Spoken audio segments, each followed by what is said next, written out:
संत पौलुस हमें बताता है कि आत्मा की तलवार ईश्वर का वचन लेकर आप शैतान का सामना करना। अफेसियों का पत्र अध्याय 6 पद संख्या 10 और उससे आगे। आध्यात्मिक जीवन में लगातार मैं और आप संघर्षरत रहते हैं, और अगर इसमें आप विजय प्राप्त करना चाहते हैं तो उसका मूल मंत्र यह है कि आप लोगों को ईश्वर के हथियारों को धारण करना होगा। अन्यथा शैतान जो दहाड़ते हुए शेर के समान विचरता फिरता है कि किसको फाड़ खाए वो ढूंढता रहता है, वो आपको हरा देगा। पत्रस का पहला पत्र अध्याय 5 पद संख्या 8। तुम्हारा शत्रु शैतान दहाड़ते हुए शेर के समान विचरता फिरता है। इसलिए संत पौलुस कहता है, अब तुम ईश्वर के अपार सामर्थ्य से बल ग्रहण करो, क्योंकि हमारी लड़ाई निरे मनुष्यों से नहीं है। हमारी लड़ाई इस संसार के अंधकार में दुष्ट आत्माओं से है, अधिपतियों से है। इसलिए हमें दिन रात संघर्ष करना पड़ता है। आप विश्वास की ढाल लिए रहो, मुक्ति का टोप पहन लो, शांति सुसमाचार उत्साह के जूते पहनकर आत्मा की तलवार अर्थात ईश्वर का वचन लेकर आगे बढ़ो, और आप शैतान की धूर्तता का सामना करने में समर्थ होंगे और उसके अग्निमय बाणों को बुझा सकेंगे। इसलिए एक विश्वासी के हाथ में अगर वचन नहीं है तो उसमें शैतान से लड़ने का कोई साहस नहीं है, कोई सामर्थ्य नहीं है। वो उसको गिरा देगा, वो उसको हरा देगा। प्यारे भाई और बहनों, हालेलुया, हालेलुया। हे प्रभु यीशु, तेरा वचन आत्मा और जीवन है। इन वचनों के द्वारा मेरे जीवन में, मेरे परिवार में शांति आ जाए, चंगाई आ जाए, चंगाई आ जाए। Hallelujah, hallelujah, hallelujah, hallelujah. तो इंसान क्यों परमेश्वर से दूर चला गया? आखिर क्या कारण है? क्यों मसीह लोग ईश्वर में ईमानदार नहीं रह पाए हैं? क्यों इजरायली जनता ईश्वर के प्रति वफादार ना रह सकी? क्यों इजरायली जनता ईश्वर की बातों को इनकार करती थी? इन बातों के विषय में आज हम मनन चिंतन करेंगे। 40 की ये अवधि है, हम पवित्रता के लिए प्रयास कर रहे हैं। हम प्रभु के पुनरुत्थान का पर्व मनाने के लिए अपने आप को तैयार कर रहे हैं प्यारे भाइयों और बहनों। और यदि कोई वचन सुनने के बाद, यदि कोई ये जान लेने के बाद कि उसे क्या करना चाहिए, अगर वो नहीं करता है तो बाइबल हमें बताती है उसके लिए प्रायश्चित का कोई बलिदान नहीं रह जाता। उसके लिए प्रायश्चित का कोई बलिदान नहीं रह जाता। आज इस महाकृपा सत्संग में आप बैठकर प्रभु का वचन सुनने वाले हैं, और प्रभु एक एक चीज को हमें बताएगा कि वो क्यों हमसे नाराज है। कितने लोग सोचते हैं कि प्रभु हमसे खुश है? कितने लोग सोचते हैं कि प्रभु हमसे खुश है? किसी का हाथ ऊपर नहीं है। प्रभु हमसे बात करेगा और बताएगा कि मैं खुश हूं या नहीं हूं। कहता, जो तुम सोचते हो मैं नहीं सोचता हूं, जो तेरे रास्ते हैं मेरे रास्ते नहीं। इंसान कहता है जब सीधी उंगली से घी ना निकले तो टेढ़ी कर लो। प्रभु ऐसा नहीं कहता है। प्रभु कहता है सीधे को सीधा ही रखो, सीधी को आप सीधे ही रखो। यह प्रभु का आदेश है। कहता है तुम संकरे द्वार से प्रवेश करो, चौड़ा है वो मार्ग जो विनाश की ओर लेकर जाता है। लेकिन मैं यही कहता हूं कि संकरे द्वार से होकर प्रवेश करो। विश्वासियों के पतन का कारण क्या है? इजरायली जनता के पतन का कारण क्या है? हम कुछ वचनों को पढ़ेंगे और आज उन्हें अपने जीवन में चरितार्थ करें, सोचें और कनेक्ट करके देखें कि क्या वास्तव में मेरा परिवार भी उसी परिस्थिति में है? क्या वास्तव में मैं भी उन्हीं घृणित पापों में हूं? क्या वास्तव में मेरे जीवन में भी वही कमियां हैं जो इज़राइल के जीवन में थीं, जो इफ्राइम के जीवन में थीं, जो यूदा के जीवन में थीं, जो आदम के जीवन में थीं, जो उसके बेटे और बेटियों के जीवन में थीं? प्यारे भाइयों और बहनों, इन वचनों को कुछ हम पढ़ना चाहेंगे। होशिया नबी का ग्रंथ अध्याय 4 पद संख्या 17। होशिया नबी का ग्रंथ अध्याय 4 पद संख्या 17 कि इज़राइल के पतन का कारण क्या था। होशिया नबी का ग्रंथ अध्याय 4 पद संख्या 17। इफ्राइम मूर्ति पूजा में लग गया है। प्रभु कहता है लगने दो। वे अब शराबियों का गिरोह बन गए हैं और वेश्यावृत्ति स्थापित कर गए हैं। वे अपमान के लिए अपना सम्मान बेच बैठे हैं। वे अपमान के लिए अपना सम्मान बेच बैठे हैं।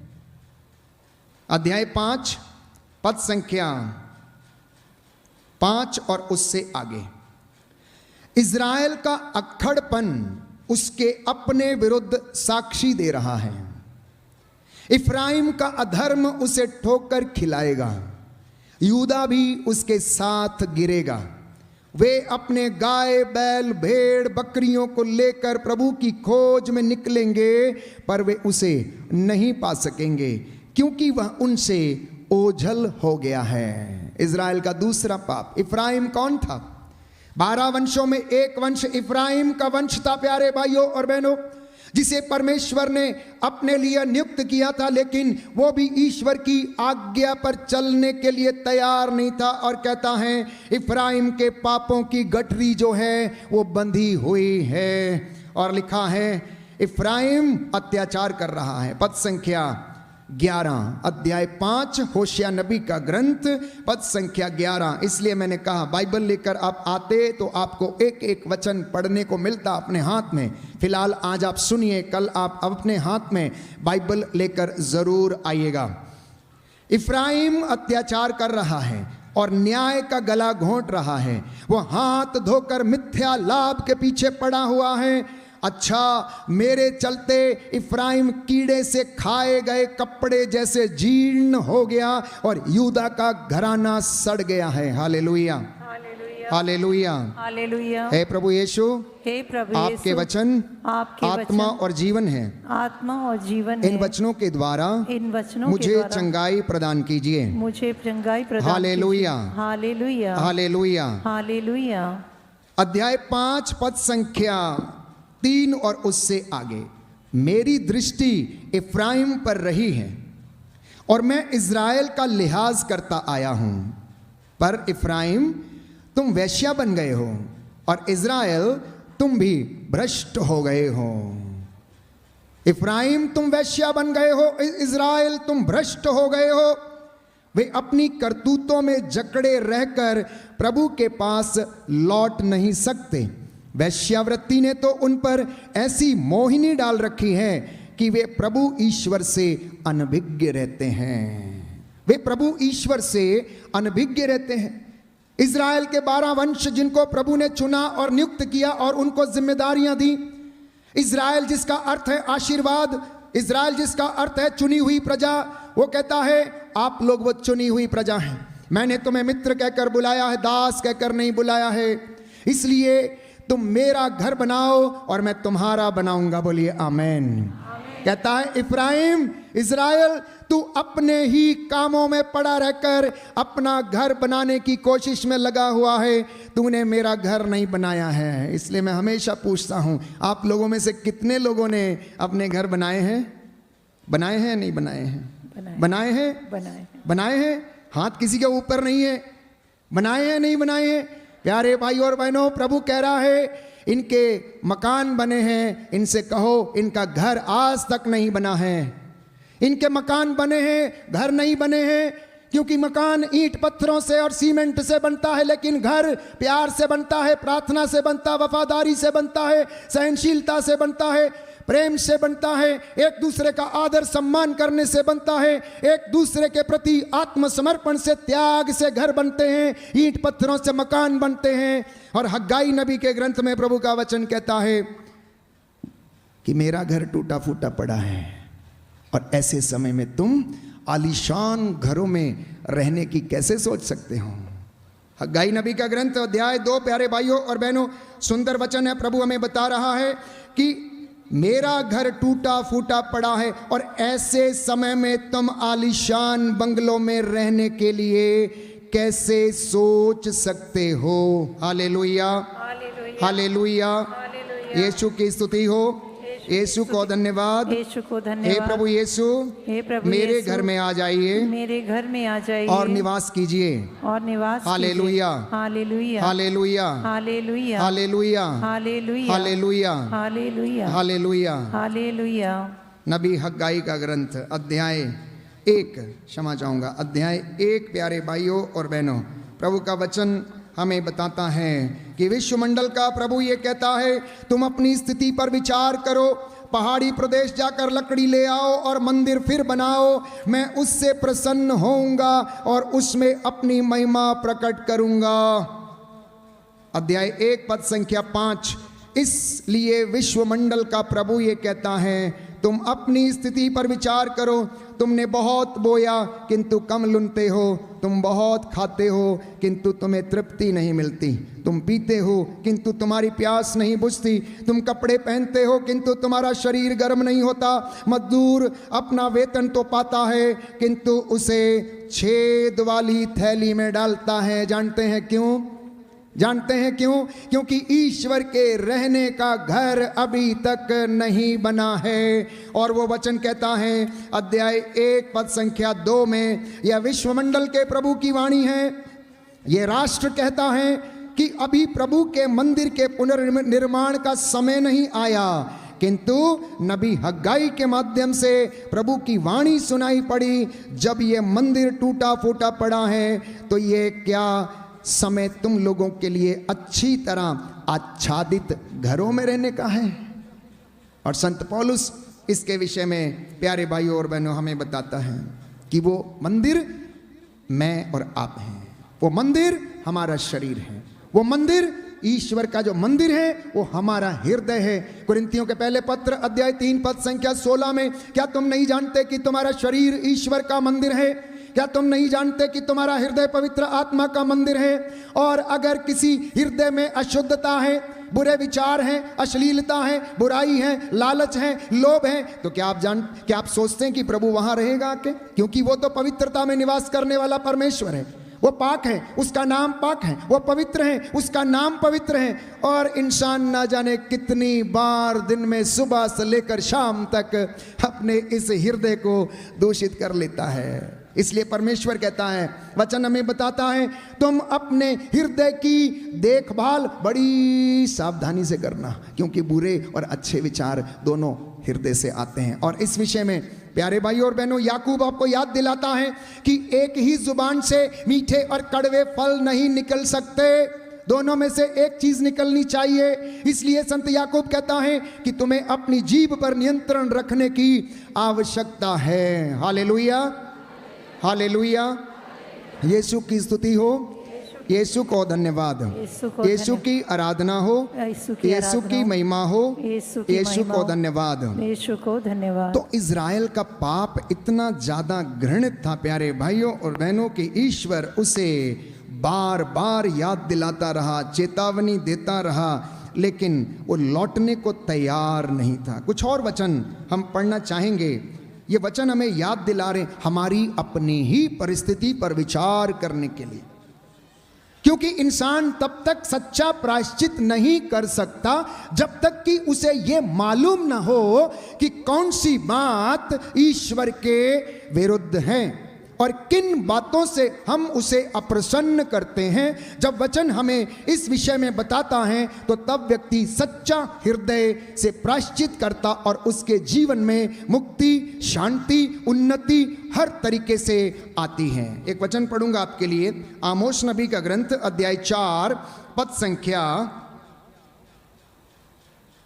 अध्याय 3 पद संख्या 10। आमोस नबी का ग्रंथ अध्याय 3 पद संख्या 10। प्रभु कहता है, उनको सदाचार करना नहीं आता, वे तो अपने गढ़ों में हिंसा और हराम की कमाई जमा करते हैं। प्रभु ये कहता है कि उन्हें सदाचार नहीं आता, वे तो अपने गढ़ों में हिंसा की कमाई और हराम की कमाई जमा करते हैं। इसलिए परमेश्वर इज़राइल से, इफ्राइम से, यूदा से नाराज था प्यारे भाइयों और बहनों। इसलिए उसने लगभग 490 वर्ष तक उन लोगों को कैप्टिविटी में रहने दिया, जाने दिया। जब जब उसके इज़राइल के ऊपर आक्रमण हुआ, तब तक प्रभु ने अपना हाथ उनसे खींच लिया, क्योंकि प्रभु उनसे नाराज हो जाता था उनकी करतूतों के कारण। और फिर प्रभु उन्हें धमकियां देकर बताता है, अध्याय 4 पद संख्या 6, आमोस नबी का ग्रंथ, मैंने ही तुम्हारे नगरों में अकाल भेजा था और तुम्हारे सब कस्बों में तुमको भूखा छोड़ा था, फिर भी तुम मेरे पास नहीं लौटे। ये प्रभु की वाणी है। कहता है, गेहूं अंकुरित हुआ ही था कि मैंने वर्षा बंद कर दी। मैंने एक नगर पर पानी बरसाया और दूसरे को उससे अछूता रखा। एक खेत पर वर्षा की और दूसरे को वर्षा ना मिलने के कारण सूखने दिया। 2-3 नगरों के लोग पीने के पानी की खोज में पड़ोस के नगरों में घूमते थे, किंतु प्यासे ही रह गए, फिर भी तुम मेरे पास नहीं लौटे। मैंने तुमको पाले और गेरुए से मारा और तुम्हारे बाग बगीचों को उजाड़ दिया। टिड्डियों ने अंगूर और जैतून के वृक्ष चाट डाले, फिर भी तुम मेरे पास नहीं लौटे। मैंने तुम पर मिस्र की तरह महामारी भेजी। मैंने तुम्हारे नवयुवकों को तलवार के घाट उतरवा दिया। तुम्हारे घोड़े लुट गए। तुम्हारी छावनी में मृतकों के पड़े रहने से सड़ांध तुम्हारी नाकों में भर गई, फिर भी तुम मेरे पास नहीं लौटे। जिस प्रकार ईश्वर ने सोदोम और गुमोरा का सर्वनाश किया, उसी प्रकार मैंने तुम पर विपत्ति भेजी। तुम आग में से निकाली हुई लुआठी के जैसे बन गए हो, लेकिन फिर भी तुम मेरे पास नहीं लौटे। कहता है, हे इज़राइल, इसलिए मैं तुम्हारे साथ ऐसा ही व्यवहार करूंगा। एक पिता जिसके विषय में बाइबल यह बताती है, वो करुणामयी है, सहज द्रवित हो जाता है, परंतु देर से क्रोध करने वाला परमेश्वर भी है। इसलिए उसका मजाक नहीं उड़ाया जा सकता, परमेश्वर का ठट्ठा नहीं किया जा सकता। परमेश्वर याद दिला रहा है, परमेश्वर याद दिला रहा है। प्यारे भाई और बहनों, अगर आप वचन खोलेंगे यशायाह नबी का ग्रंथ अध्याय 58 पद संख्या 2 और उससे आगे, तो प्रभु स्पष्ट करता है, प्रभु स्पष्ट करता। अध्याय 58 पद संख्या 2 और उससे आगे सुनिए ध्यान से, प्रभु क्या कहता है। 1 से मैं पढ़ूंगा। प्रभु ईश्वर ये कहता है, पूरी शक्ति से पुकारो, तुरही की तरह अपनी आवाज ऊंची करो और मेरी प्रजा को उसके अपराध और याकूब के वंश को उसके पापों को सुनाओ। 40 का ये समय है। जैसे सृष्टि के पेड़ पौधे अपने पुराने पत्तों को झाड़ देते हैं, उसी तरह से प्यारे भाइयों और बहनों, हम भी अपने पुराने स्वभाव को त्याग कर, इन बातों से, गुनाहों से तौबा करके प्रभु के पास लौट कर चले आए। तो हमें अब प्रभु सुनाना चाहता है। सुनिए ध्यान से। कहता है, वे मुझे प्रतिदिन ढूंढते हैं और मेरे मार्ग जानना चाहते हैं, एक ऐसे राष्ट्र की तरह जिसने धर्म का पालन किया हो और अपने ईश्वर की संहिता कभी भुलाई नहीं हो। वे मुझसे सही निर्णय की आशा करते हैं और ईश्वर का सानिध्य चाहते हैं। और वे कहते हैं, हम उपवास क्यों करते हैं जब तू देखता भी नहीं? हम तपस्या क्यों करते हैं जब तू ध्यान भी नहीं देता? देखो, उपवास के दिनों में तुम अपना कारोबार करते हो।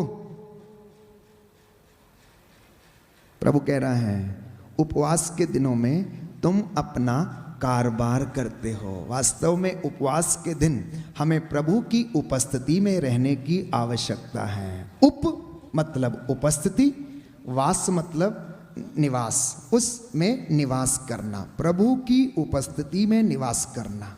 और अगले वचन में आप सुनेंगे तो प्रभु ये कहता है कि क्या मैं ऐसी तपस्या का दिन चाहता हूं? तुम उपवास के दिनों में अपना कारोबार करते हो, अपने सब मजदूरों से कठोर परिश्रम लेते हो। तुम उपवास के दिनों में लड़ाई झगड़े करते हो, करारे मुक्के मारते हो। तुम आजकल जो उपवास करते हो, उससे स्वर्ग में तुम्हारी सुनवाई नहीं होगी। साफ साफ लिखा है, साफ साफ लिखा है। आप जो आज उपवास करते हैं, कहता इसके द्वारा तुम्हारी सुनवाई स्वर्ग में नहीं होगी। क्या मैं इस प्रकार का उपवास, ऐसी तपस्या का दिन चाहता हूं जिसमें मनुष्य सरकंडे की तरह अपना सिर झुकाए, टाट की तरह राख पर लेट जाए? क्या तुम इसे उपवास और ईश्वर का सुग्राह्य दिवस कहते हो? मैं जो उपवास चाहता हूं वो इस प्रकार है, अन्याय की बेड़ियों को तोड़ना, जुए के बंधन खोलना, पद दलितों को मुक्त करना और हर प्रकार की गुलामी समाप्त करना, अपनी रोटी भूखों के साथ खाना, बेघर दरिद्रों को अपने यहाँ ठहराना, जो नंगा है उसे पहनाना और अपने भाई से मुंह नहीं मोड़ना। प्रभु कहता है मैं इस तरीके का उपवास चाहता हूँ। आज कितने लोग हैं, कितने परिवार हैं जिनके घरों में मन मुटाव है, पति पत्नी में मन मुटाव है। पत्नी सुबह उपवास करती है तो शाम को या किसी समय लड़ाई झगड़ा हो जाता है, पूरा उपवास खत्म, क्योंकि क्षमा नहीं कर पाते हैं। प्यारे भाइयों और बहनों, प्रभु कहता है क्या मैं ऐसे उपवास की चाहत रखता हूं? कहता नहीं, मैं ऐसा उपवास नहीं चाहता हूं। इंसान क्यों परेशान है? क्योंकि उसकी जिंदगी में स्थिरता नहीं है। There is no stability in his life. वो झूठ बोलता है, सच भी बोलता है, अच्छे काम करता है, बुरे काम करता है, चोरी करता है, भलाई भी करता है, उसमें कोई स्टेबिलिटी नहीं है। सब कुछ चलता है, सब कुछ चलता है प्यारे भाइयों और बहनों।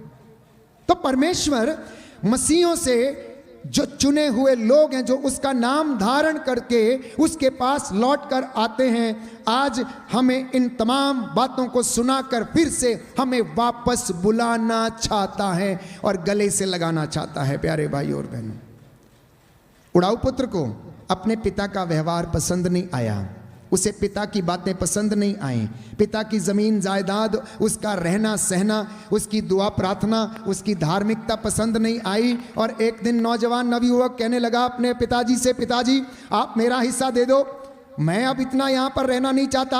आपने तो घर को चर्च बना दिया है, आप तो रोज पूजा पाठ करते रहते हो, आप ये सब करते रहते हो, मुझे ये पसंद नहीं है, मैं जाना चाहता हूँ, मैं अपने दोस्तों के साथ थोड़ा पार्टी करना चाहता हूँ। मुझे आज शाम को कहाँ जाना है? मुझे कैबरे में जाना है।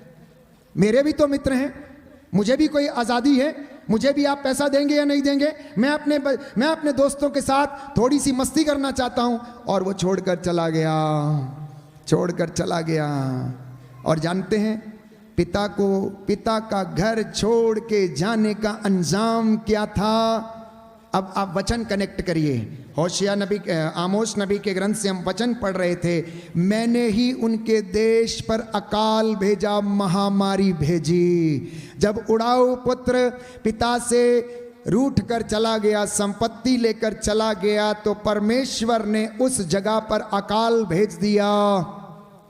उसका सब कुछ समाप्त हो गया था, उसका पैसा समाप्त हो गया था, और परमेश्वर ने वहां पर विपत्ति भेज दी, अकाल भेज दिया, और वो भोजन के लिए तरसने लगा।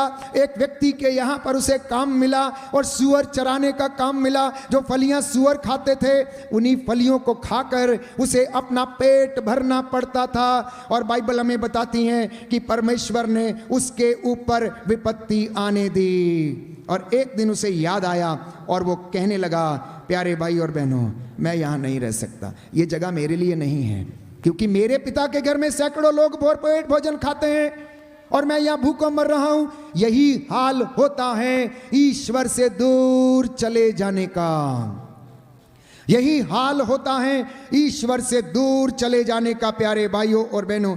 इसलिए हमें विश्वासियों को सावधान रहने की आवश्यकता है। हम अपने आप को तैयार कर रहे हैं 40 की इस अवधि के लिए। मैं आपको वचन सुना रहा था कि प्रभु ने उनके घर में अकाल भेजा। कहता, मैंने ही तुम्हारे नगर में अकाल भेजा था और तुम्हारे सब कस्बों में तुमको भूखा छोड़ा था, लेकिन तुम मेरे पास नहीं लौटे। Hallelujah, hallelujah. यीशु की स्तुति हो, यीशु को धन्यवाद, यीशु की आराधना हो, यीशु की महिमा हो, यीशु को धन्यवाद। हालेलुया। आदम और हेवा का पाप, आज्ञा का उल्लंघन, ईश्वर की आज्ञा का उल्लंघन, उन्हें बाद में क्या मिला? जानते हैं क्या मिला उन्हें? आशीर्वाद। उन्हें आशीर्वाद मिला, आदम क्योंकि तूने ऐसा किया है, अब तो सुन, तू अपने पसीने की कमाई खाएगा, तू ये मिट्टी खोदेगा, जब तक तू पसीना नहीं बहाएगा तुझे रोटी नहीं मिलेगी, और ये जमीन तेरे लिए ऊंट कटारे पैदा करेगी। हेवा को उसने आशीर्वाद दिया, क्योंकि तूने ऐसा किया है मैं तेरी प्रसव के पीड़ा के दिनों को बढ़ाऊंगा। शैतान को उसने, प्यारे भाइयों और बहनों, ये बोला कि तू जिंदगी भर पेट के बल चलेगा और मिट्टी खाएगा, और ऐसा ही है। मैं और आप दिन रात दिन भर क्या करते हैं? तपस्या करने में लगे हैं और कुछ बातों को हम जानने की कोशिश करेंगे। तो इज़राइल का पाप उनके सिर चढ़कर बोल रहा था, सोदोम और गमोरा का पाप उनके सिर चढ़कर बोल रहा था। उत्पत्ति ग्रंथ अध्याय 19, उत्पत्ति ग्रंथ अध्याय 19 यदि आप वचन खोलेंगे तो वहां पर लिखा है कि परमेश्वर लोत को बचाना चाहता था। और लोत जब इब्राहिम के साथ विभाजन हुआ था तो उसे सोदोम के वहाँ के आसपास की भूमि में जाकर रहना पड़ा। उसने जो वहाँ पर जगह सिलेक्ट करी और उसने चुन लिया था प्यारे भाई और बहनों, सो वहाँ पर वो रहता था। तो लिखा है अध्याय 19 में, उत्पत्ति ग्रंथ अध्याय 19, वहाँ पर 2 स्वर्गदूत लोत को बचाने के लिए आते हैं और संध्या के समय उसके घर में प्रवेश करते हैं। तो वहाँ पर जो लोग थे वो लोत के घर को आकर घेर लेते हैं और क्या कहते हैं, सुनिए पद संख्या 5, जेनेसिस चैप्टर 19 वर्स 5। वे लोट को पुकार कर उससे पूछने लगे, आज रात को जो लोग तुम्हारे पास आए थे वे कहाँ हैं?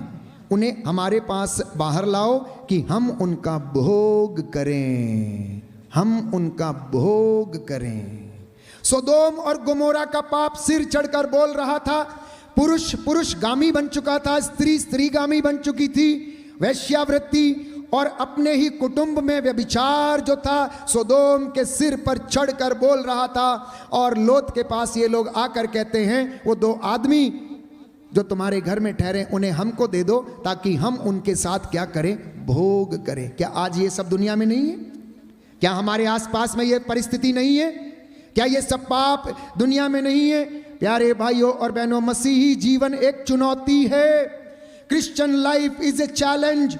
जो एक बार मसीह का बपतिस्मा धारण कर चुका है वो नया बन गया है। गलातियों के पत्र अध्याय 3 पद संख्या 27 में। इसलिए आप इस कलाम को ग्रहण करें, इस वचन को ग्रहण करें कि जितने लोग मसीह को जान चुके हैं वो नए प्राणी हैं, नई सृष्टि है। वे अब उससे दूर नहीं जा सकते। उससे दूर जाने का मतलब है अपने आप को विपत्ति में डालना, अपने आप को विपत्ति में डालना। प्यारे भाई और बहनों, हालेलुया, हालेलुया। हे प्रभु यीशु, मुझ पर दया कीजिए, मुझ पर दया कीजिए। मेरे परिवार पर दया कीजिए। मेरे परिवार पर दया कीजिए। मैं आपकी आराधना करता हूँ, मैं आपकी आराधना आपकी महिमा गाता हूँ, आपकी महिमा आपकी जय जयकार करता हूँ। आपकी जय जयकार hallelujah, hallelujah, hallelujah, hallelujah, hallelujah. Hallelujah. तो आदम और हवा ने पाप किया, आज्ञा का उल्लंघन किया।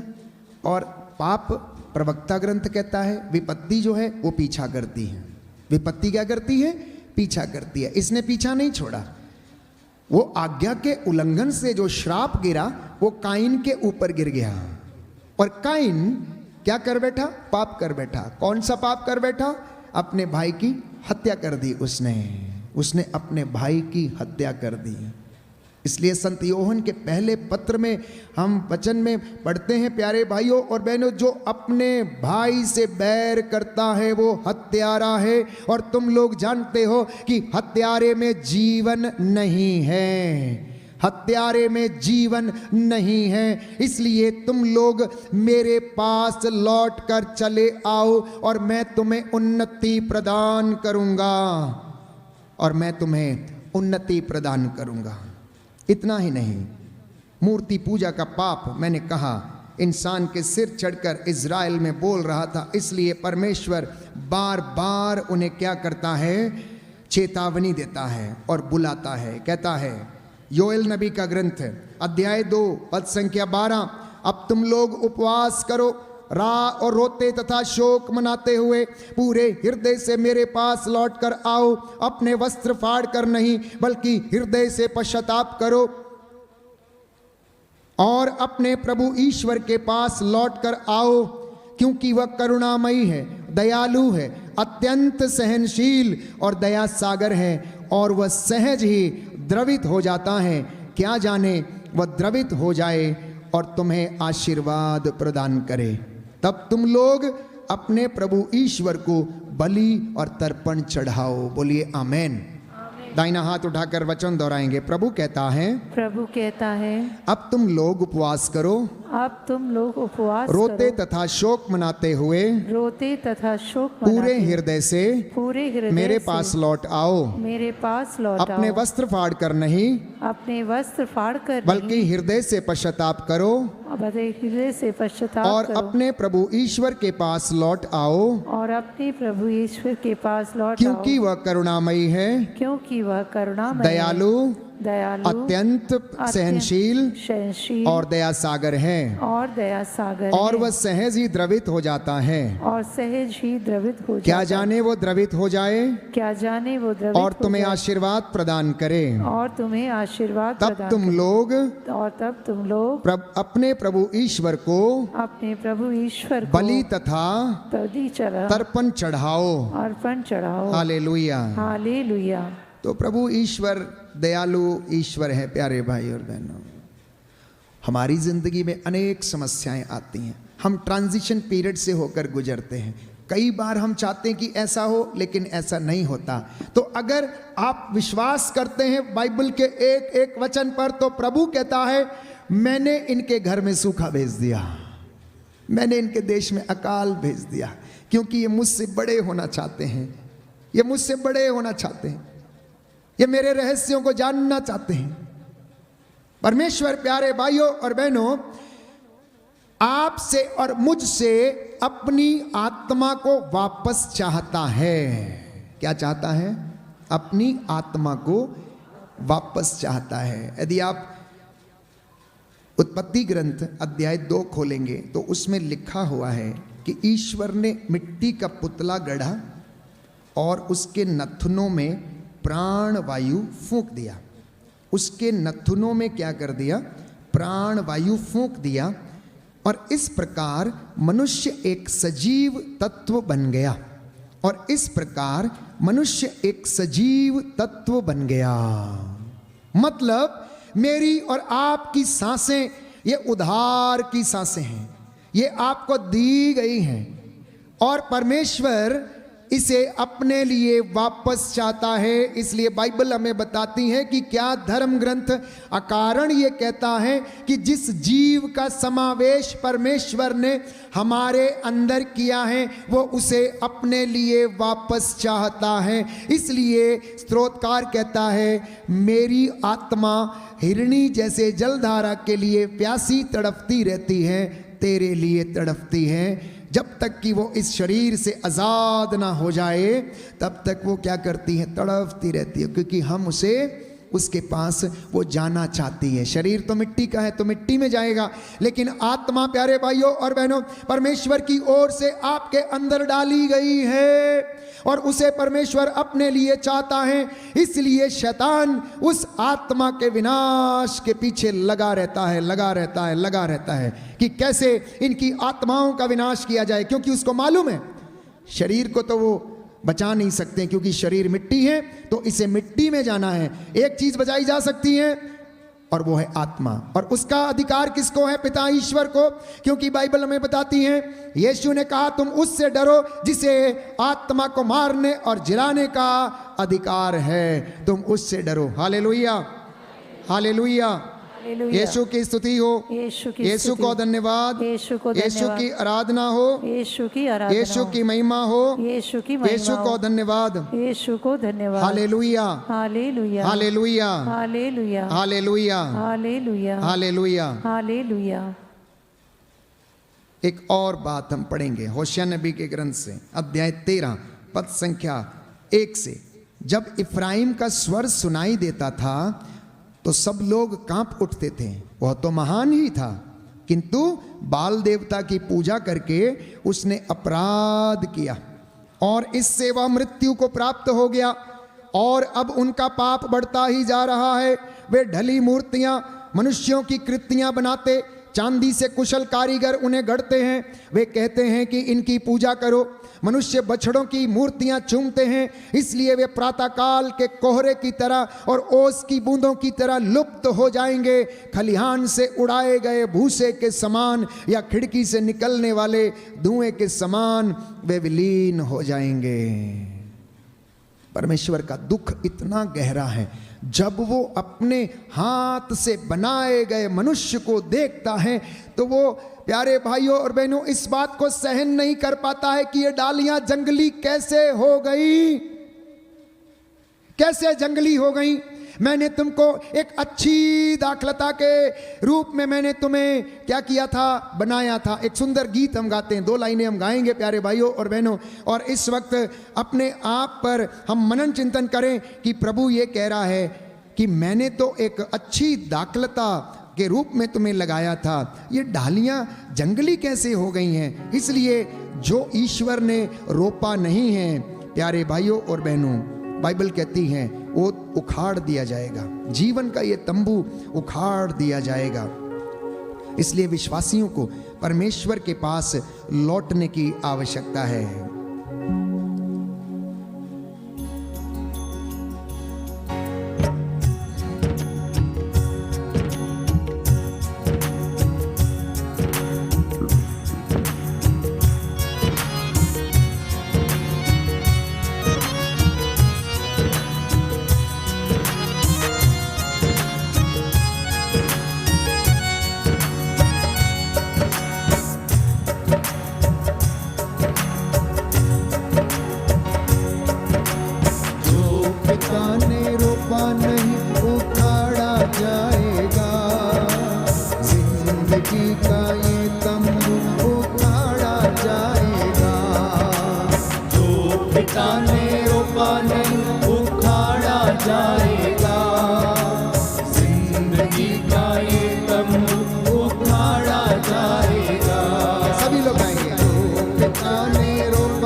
इसलिए मैंने कहा प्रभु को बड़ा दुख होता है, बहुत दुख होता है। यिर्मयाह नबी का ग्रंथ अध्याय 13 पद संख्या 15 में सुनिए, प्रभु निर्वासन की धमकी दे रहा था इजराइल को।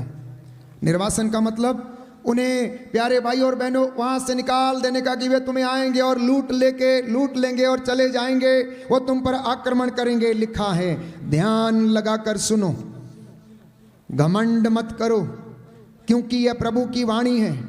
अंधेरा होने से पहले ही, इससे पहले कि अंधकार में पहाड़ियों पर तुम्हारे पैर ठोकर खाएं, तुम अपने प्रभु ईश्वर की स्तुति करो। तुम प्रकाश की प्रतीक्षा करो, किंतु वह उसे घोर अंधकार में बदलता और उसे काला बादल बना देता है। यदि तुम नहीं सुनते तो तुम्हारे अहंकार के कारण मुझे एकांत में बैठकर रोना पड़ेगा। प्यारे विश्वासियों, प्रभु का वचन ये कहता है, ओ मेरी चुनी हुई प्रजा, मेरे बेटे और बेटियों, जो तुम मुझे दिन रात खोजते हो, मेरी आराधना करते, मेरी पूजा करते हो, यदि तुम मेरी बातों को सुनकर मेरे पास नहीं लौटते तो मुझे तुम्हारे अहंकार के कारण एकांत में बैठकर रोना पड़ेगा। मेरी आंखें बुरी तरह रोएंगी और आंसू बहाएंगी, क्योंकि प्रभु का रेवड़ बंदी बना लिया जा रहा है। ये प्रभु का दुख है, ये प्रभु का दुख है प्यारे भाई और बहनों, जिसे आज तक विश्वासी समझ नहीं पाए हैं। एक मसीही दंपति जब घर में गलती करता है, भ्रूण हत्या करता है, कौटुंबिक व्यभिचार के पाप में फंस जाता है, अपने ही भाई या बहन को मार डालता है या आत्महत्या करने पर मजबूर करता है, प्रभु की शिक्षा पर नहीं चलता है, तो प्रभु बैठकर रोता है, आंसू बहाता है। क्यों? क्योंकि उसे दुख है कि अब मेरी प्रजा उस नायक के हाथों में पड़ चुकी है, उसका शिकार हो चुकी है और वो उसे मार डालने के लिए तैयार है। क्योंकि यीशु ने कहा, यूहन्ना के सुसमाचार अध्याय 10 पद संख्या 10 में, चोर चुराने आया है, मारने आया, नष्ट करने आया, जीवन को बर्बाद करने आया है। मानव पुत्र इसलिए आया है कि तुमको जीवन मिले और जो कोई उसमें विश्वास करे उसका सर्वनाश ना हो, बल्कि वो अनंत जीवन प्राप्त करे। ये प्रभु प्यारे भाई और बहनों आज के इस पवित्र दिन में हमें अपना वचन सुना रहा है। इसलिए प्रभु कहता है यिर्मयाह नबी का ग्रंथ अध्याय 9 पद संख्या 22 में कि प्रज्ञ अपनी प्रज्ञा पर गर्व नहीं करे, बलवान अपने बल पर दंभ न करे और धनवान अपनी संपत्ति पर घमंड न करे। यदि कोई गर्व करना चाहे तो वह इस बात पर गर्व करे कि वह मुझे जानता है और यह समझता है कि मैं वो प्रभु हूँ जो पृथ्वी पर दया, न्याय, धार्मिकता बनाए रखता है, क्योंकि मुझे ये बातें प्रिय हैं। ये प्रभु की वाणी है। इन बातों के लिए प्रायश्चित करना। लोग पाप स्वीकार करने जब जाते हैं तो उन्हें पता नहीं लगता है पाप कौन सा बताना है। 2 बातें बोल के चले आते हैं, मैंने चोरी की, निंदा की, झूठी बात बोली, बस उससे ज़्यादा कोई बात ही नहीं है। इसलिए प्रभु का वचन मैं आपको सुना रहा हूं कि परमेश्वर इज़राइल से नाराज क्यों था। कहता है, तूने मेरी बात नहीं मानी, तूने मेरा दिन पवित्र नहीं रखा, तूने चोरी की, हत्या की, तूने मेरे नबियों को मारा, उनको सताया, मेरे अभिषिक्तों पर तूने हाथ डाला। मैं तुझे बार बार बुलाता रहा, मैंने तुझे बार बार चेतावनी दी, बीमारी से, बीमारी के कारण मैंने तुझे बीमारियां भेजी, महामारियां भेजी, मैंने अकाल भेजे, लेकिन तुझे फिर भी समझ में नहीं आया। ये साइंस है जो परमेश्वर विश्वासियों के जीवन में भेजता है, क्योंकि दुख की भट्टी में वो हमारी परख करता है। वो दुख की भट्टी में हमारी परख करता है, आग की भट्टी में नहीं। जैसे सोना आग में तपाया जाता और निखरता है, वैसे ही परमेश्वर प्यारे भाइयों और बहनों विश्वासियों को दुख की भट्टी में परखता है। Hallelujah, hallelujah. हे प्रभु यीशु, मेरी परख कीजिए, मेरे विश्वास के अनुसार मेरा उद्धार कीजिए। Hallelujah, hallelujah, hallelujah, hallelujah, hallelujah, hallelujah, hallelujah. और बहुत सारे ऐसे क्रोध के आवेश में प्रभु ने इजरायलियों को वचन बोले। यदि हम उन एक एक वचन को पढ़ें तो शायद हमारी जिंदगी में भी वो लागू हैं, वो हमारी जिंदगी में भी लागू हैं। यीशु के आने से लगभग 6000 साल पहले इजरायलियों को ये वचन सुनाए गए थे, हजारों साल पहले नबियों के द्वारा। और लिखा है यिर्मयाह नबी के ग्रंथ अध्याय 9 में प्रभु का वचन कहता है, पद संख्या 14, book of Isaiah chapter 9 verse 14, इसलिए सर्वशक्तिमान परमेश्वर इज़राइल का ईश्वर ये कहता है, मैं इन्हें चिरायता खिलाऊंगा और विष मिला हुआ पानी इन्हें पिलाऊंगा। मैं इन्हें ऐसे राष्ट्रों में बिखेर दूंगा जिन्हें ना तो ये जानते हैं और ना इनके पूर्वज जानते थे। मैं तलवार लेकर इनका तब तक पीछा करूंगा जब तक मैंने इनका सर्वनाश नहीं कर दिया। तब तक इनका सर्वनाश नहीं कर दिया जब परमेश्वर का क्रोध भड़कता है। इसलिए संत पौलुस हमें समझाता है कि हम ईश्वर के कोप भाजन ना बने। एक विश्वासी प्यारे भाइयों और बहनों, वो चीजों को अलग तरीके से देखना क्यों चाहिए। जो एक विश्वासी चीजों को देख सकता है वो दूसरा व्यक्ति नहीं देख सकता है। इसलिए यदि हम कहते हैं हम निष्पाप हैं, हमने कोई पाप नहीं किया, तो प्रभु का वचन कहता है हम लोग झूठ बोलते हैं, हम लोग झूठ बोलते हैं। बाइबल में बताती यीशु का वचन है प्यारे भाई और बहनों, यूहन्ना के सुसमाचार अध्याय 8 में पद संख्या 46 में यदि आप वचन पढ़ेंगे तो उसमें साफ साफ यीशु स्पष्ट करता है कि झूठ का पिता कौन है, झूठ का पिता कौन है। लिखा है अध्याय 8 पद संख्या 44 से हम पढ़ेंगे, 43 से पढ़ेंगे। Gospel of saint John chapter 8 verse 43, तुम मेरी बातें क्यों नहीं समझते? कारण यह है कि तुम मेरी शिक्षा सुन ही नहीं सकते। तुम अपने पिता शैतान की संतान हो और अपने पिता की इच्छा पूरी करना चाहते हो। वह तो प्रारंभ से ही हत्यारा था, उसने कभी सत्य का साथ नहीं दिया क्योंकि उसमें कोई सत्य नहीं है। जब वह झूठ बोलता है तो अपने ही स्वभाव के अनुसार बोलता है क्योंकि वह झूठा है और झूठ का पिता है। कहता तुम लोग भी वैसा ही करते हो, इसलिए तुम्हारी सुनवाई नहीं होती है।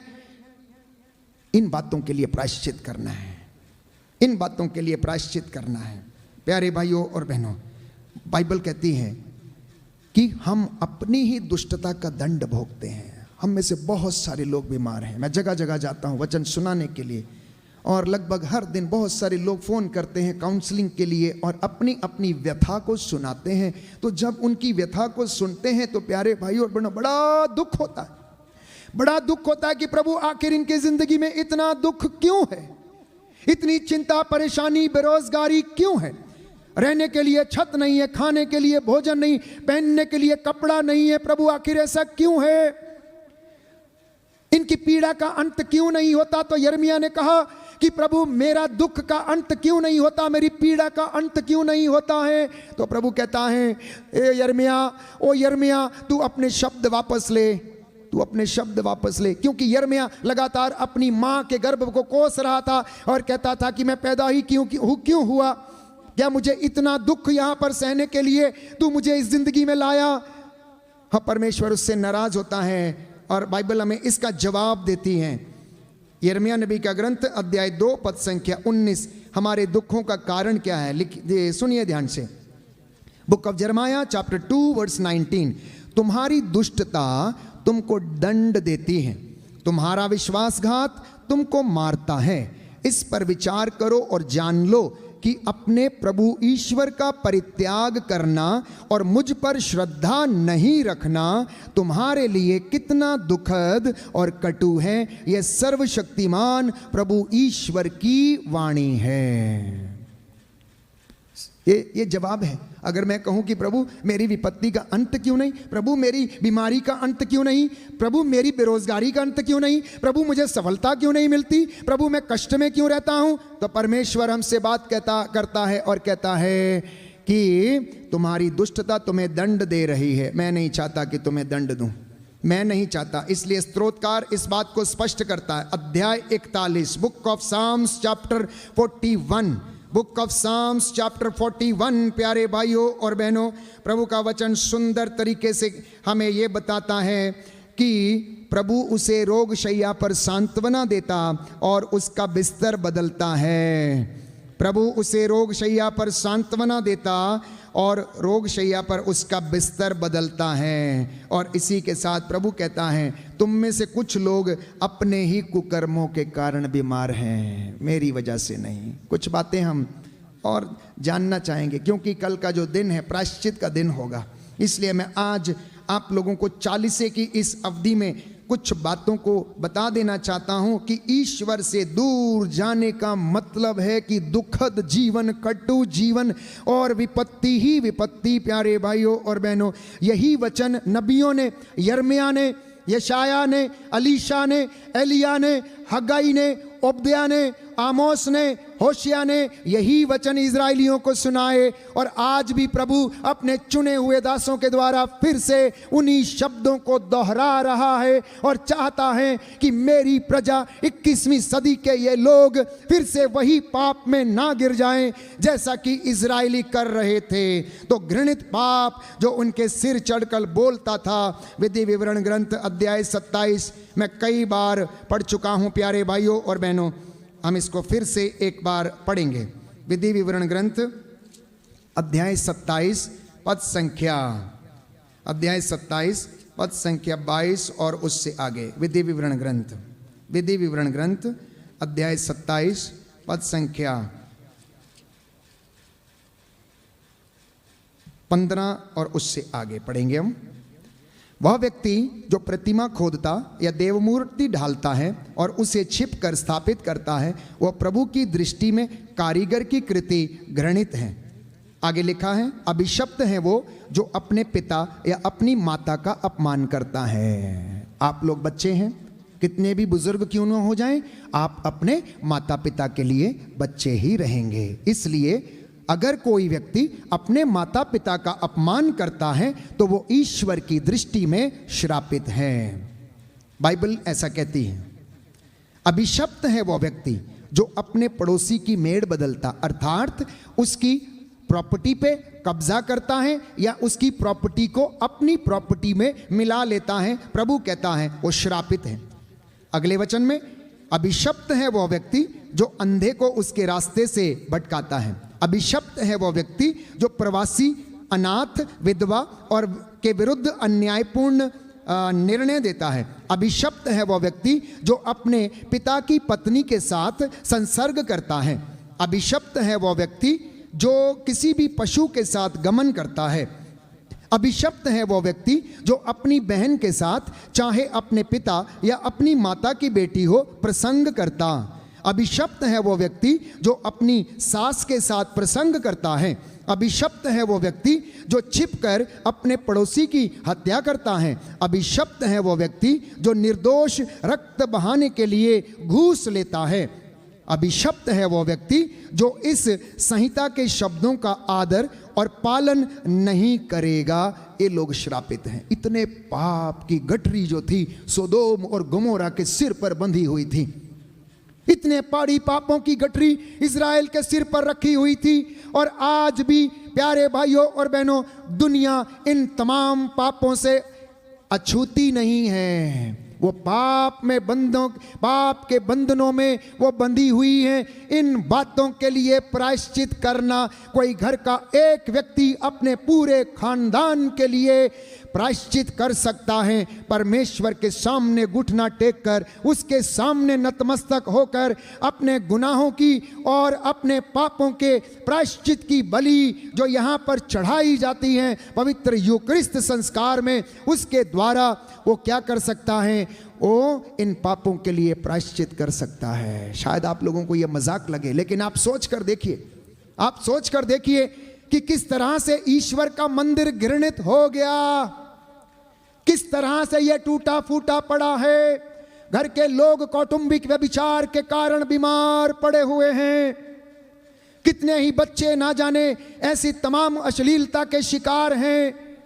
और शैतान आपके घर में रोज डेरा डालता है, रोज डेरा डालता है। जानते हैं कब?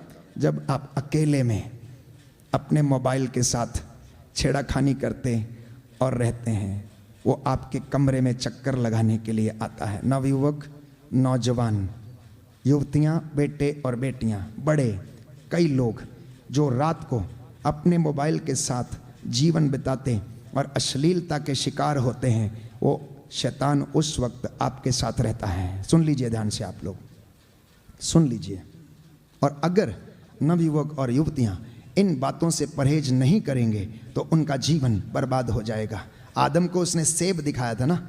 आज 21वीं सदी के लोगों को जब मोबाइल की क्रांति और इंटरनेट की क्रांति में आप रह रहे हैं, वो आपको रोज दिखाता, देख बेटा ये बहुत अच्छा है, ये एप्पल वाला है, देखो ये एप्पल वाला मोबाइल है, देख कितना सुंदर है, देख ना, पूरी दुनिया तेरी हथेली पर, एक सर्च मार सब कुछ आएगा, सब कुछ दिखेगा, तो देख कितना सुंदर है, चल यहाँ चलते हैं, आजा। उठो, जाओ, नशा करो, ड्रग्स लो, अश्लीलता में रहो, कुछ भी फर्क नहीं पड़ता, no problem, eat drink sleep and make merry. वो आपको बोलता है स्वर्ग है ही नहीं, नरक है ही नहीं, इसलिए तुम चिंता मत करो। आज जो कर रहे हो कल कर लेना, क्योंकि कल कभी आएगा नहीं। आज जो कर रहे हो कल कर लेना। मम्मी आज चर्च नहीं जाएंगे, क्यों? आज थोड़ा इधर बाहर जाने का है, कल चलेंगे। कल आ गया, मम्मी आज नहीं जाएंगे, कल जाएंगे, क्योंकि कल कभी आता ही नहीं है। कल देखा है किसी ने गया? कल देखा है किसी ने? हाँ, बड़ा चालाक है, वो बोलता है किस तरीके से आज छोटे बच्चों को, बुजुर्गों को, दंपतियों को, प्यारे भाइयों और बहनों, अश्लीलता का शिकार किए बनाए हुए हैं। इसलिए संत पौलुस कहता है रोमियो के पत्र अध्याय 11 में पद संख्या 22 कि तुम अपनी जड़ों को पवित्र करो। My dear brothers and sisters, heal the roots of your family, heal the roots of your existence. जिसमें से आप निकले हैं उन जड़ों को शुद्ध करने की आवश्यकता है। एक किसान बीज बोता है, अच्छी भूमि में बोता है, ये सोचकर कि ये अच्छा बीज उगेगा, फल लाएगा, 100 गुना फल लाएगा। लेकिन आप ये जरा विचार कीजिए, जी संत पौलुस जब इस बात को हमें बताता, रोमियो को लिखते हुए, प्यारे भाइयों और बहनों, कि तुम लोग अपनी जड़ों को पवित्र करो, क्योंकि कीड़ा जो है जड़ में लगा हुआ है, पत्तों में नहीं है। और आप और मैं कोशिश करते हैं पत्तों के ऊपर दवाई डालकर उसको ठीक करने की। जड़ को खोदिए। जड़ को खोदने का मतलब है वचन को पढ़ के अपने जीवन को, प्यारे भाइयों और बहनों, आप प्रभु की उसके पास लौट कर चले आए। Hallelujah, hallelujah. रोमियो का पत्र अध्याय 1 सुंदर वचन है, उसके बाद हम आराधना में प्रवेश करेंगे। प्रभु का वचन हमें बताता है एक घृणित पाप जो इज़राइल ने किया हुआ, एक घृणित पाप जो इज़राइल ने किया है। लिखा है यही कारण है कि ईश्वर ने उन्हें उनकी घृणित वासनाओं का शिकार होने दिया। उनकी स्त्रियां प्राकृतिक संसर्ग छोड़कर अप्राकृतिक संसर्ग करने लगी। सुनिए ध्यान से, आपके कान इधर होने चाहिए, आपके कान इधर होने चाहिए। उनकी स्त्रियां प्राकृतिक संसर्ग छोड़कर अप्राकृतिक संसर्ग करने लगी। इसी प्रकार उनके पुरुष भी स्त्रियों का प्राकृतिक संसर्ग छोड़कर एक दूसरे के लिए वासना से जलने लगे, पुरुष पुरुषों के साथ व्यभिचार करने लगे, और इस प्रकार वे अपने भ्रष्टाचार का उचित फल अपने शरीर में भोग रहे हैं। इन बातों से आज दुनिया को प्रायश्चित करने की आवश्यकता है। इन बातों से प्रायश्चित करने की आवश्यकता है। रोमन्स चैप्टर 1 वर्स 24 ऑनवर्ड्स आप पढ़ सकते हैं प्यारे भाई और बहनों। जैसे हम वचन सुन रहे हैं, प्रभु हमें आशीष प्रदान करे। कल आंतरिक चंगाई का दिन होगा, और इसी के साथ प्यारे भाइयों और बहनों अपनी जड़ों को शुद्ध करने का समय होगा। और प्रभु हमें बताएगा कि हमें किस तरह से उसके पास लौटना है, किस तरह से उसके पास लौटना है।